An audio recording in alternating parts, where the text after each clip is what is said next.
Essential question 3 is, how did the meanings of American freedom change in this period?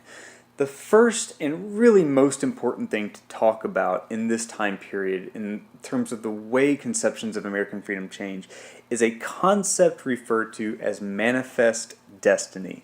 Manifest destiny was actually a term coined by a newspaper editor named John O'Sullivan in 1845, and it suggested that the United States had a God-given right to expand coast to coast, and this expansion should bring the benefits of white civilization or white freedom to non-white Western peoples such as Native Americans and Mexicans. And this painting here really kind of sums up the whole idea. So you had this kind of representation of Columbia, this sort of spiritual or divine interpretation or embodiment of the United States. And of course, she is white, and she's moving in a westward direction. In her hand and draped here is American technology, which is the telegraph. You see railroads, you see expansion of wagon trains, you see some canals and some ships back here, again, more trains. And of course, there's sort of this aura of light around this expansion. And as it moves forward, it casts out the darkness, not only dark clouds and things, but also people down here such as Native Americans. You have a wild animal down here that are sort of fleeing the expansion of Americans who are bringing commerce and agriculture and so on. It's a very racist ideal that motivates expansion, but it is a very, very important one. So please keep Manifest Destiny at the forefront of your mind moving forward, because it's going to be a very influential motive for future expansion, and it's really in many ways an idea that never goes away for Americans.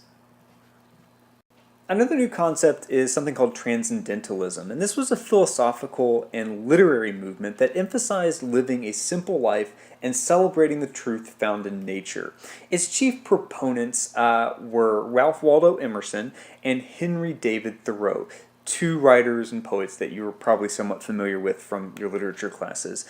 But Emerson, Thoreau, and transcendentalism generally stressed freedom of individualism, and that's an important change, or not necessarily a change, but it's an important movement in terms of creating a new sense of freedom in this period of the so-called common man, as we'll see moving forward. Another change, and really kind of an expansion of American freedom in this period, is the Second Great Awakening. And in many ways, this is similar to the First Great Awakening that we talked about during the colonial era. But the Second Great Awakening was, again, a religious revival movement that this time was led by Charles G. Finney. It occurred during the 1820s and 1830s, and it was successful in sort of democratizing Christianity and making it more central to American culture.